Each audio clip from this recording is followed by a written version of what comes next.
from the Pittsburgh Press from the year 1946.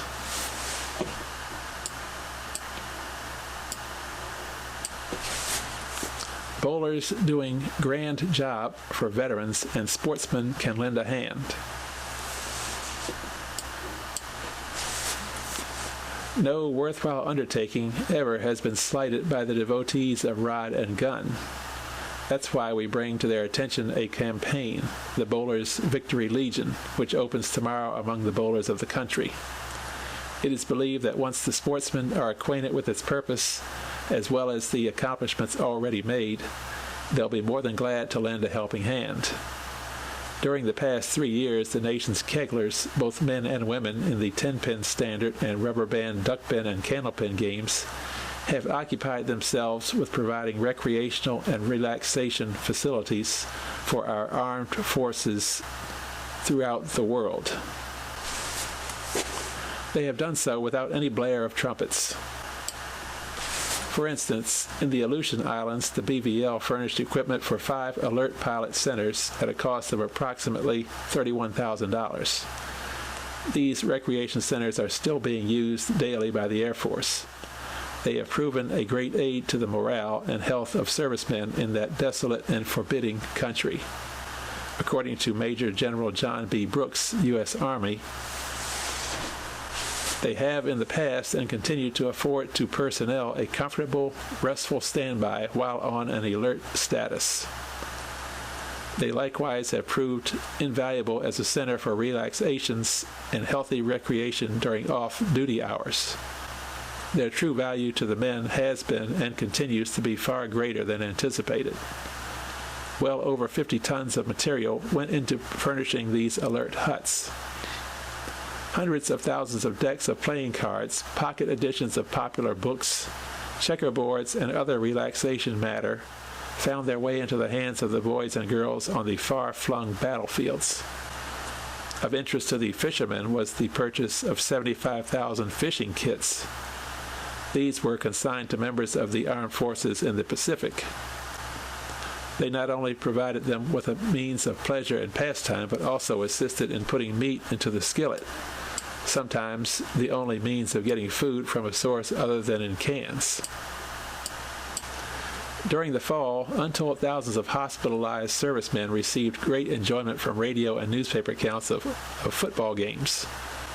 Their pleasure was intensified by a swift act of the BVL when it arranged for 75,000 copies of the Sporting News football record and book, most complete work of gridiron literature. Convalescents in 196 hospitals throughout the country were the beneficiaries. An additional 25,000 of the books went to men overseas. Here is a typical incident of many which occur throughout the nation, and one which should induce the hunter and fisherman to line up with those who have been doing such a splendid job. At the Percy Jones Hospital at Battle Creek, Michigan, the boys were taught fly tying and the making of artificial plugs and lures from plastic wood. In a few lessons, they became rather proficient in the art. But tying flies and making plugs is a lot more fun if those flies and plugs can be taken to a stream side or pond and presented to the finned inhabitants of such waters. To toss a fly or plug to a fish requires a rod. At least 6 bait casting and 6 fly casting rods were needed. Not a single one was to be had at Battle Creek, Detroit, or any of the other metropolitan areas. The hospital authorities appealed to the national headquarters of the BVL at Washington, D.C. From there, the search went on for the needed rods. Within a very short time, they were located through a Philadelphia concern and shipped thanks to the efforts of the bowlers. Read what Dwight D. Eisenhower, now Chief of Staff, then Commanding General of the European Forces, had to say of the BVL. Any organization which has the welfare of our veterans as its purpose for existence can be sure of my enthusiastic and continued support. From letters I have seen written by General Byron and General Brooks, I find that the Bowlers Victory Legion is doing just this, and so I write this letter to wish you every success. I am especially pleased to note that you make it a matter of pride to cut through every type of red tape and other obstacles in bringing facilities to the veteran at the moment of need. Speed is often as important as is the article itself. Again, my best wishes. Sincerely, Dwight D. Eisenhower. Major General Joseph W. Byron, Director of the Army Special Services Division, eloquently described how the sports and recreation goods furnished by BVL were used overseas during the war. General Brooks was mentioned earlier in the article in connection with the alert centers in the Aleutians. In the previous campaigns, the Women's Division was known as Wings of Mercy, named so because of their purchase of 3 hospital planes, the Miss Nightingale 1, 2, and 3. Previously, the women Keglers had purchased a combat plane. The 1946 drive finds the men and women working shoulder to shoulder in the BVL. This year, the need for funds is even greater than ever because of the ever-increasing number of patients being brought home.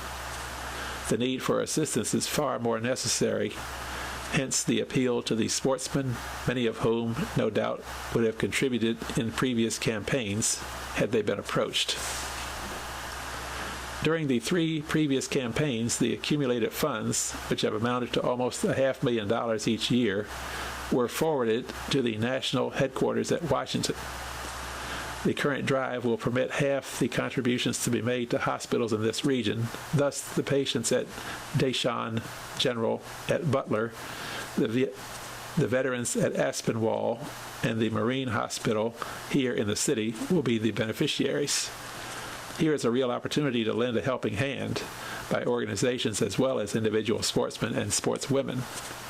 Let's not forget that for the good things of life at hand for millions of us, thousands gave their lives.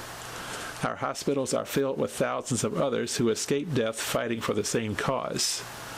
Our debt to them is profound. The least they might expect is that all of us accomplish everything within our means to help restore them to a normal existence. During the war, recreation and relaxation equipment was highly essential to the morale of the fighting forces. Today, it is more necessary than ever by the forces fighting to regain their rightful standing in everyday life. The Western Pennsylvania Committee is headed by the conductor of this department, with Phil Grabowski of the Sun-Telegraph, co-chairman, and Phil Gundelfinger of the Post-Gazette, general treasurer.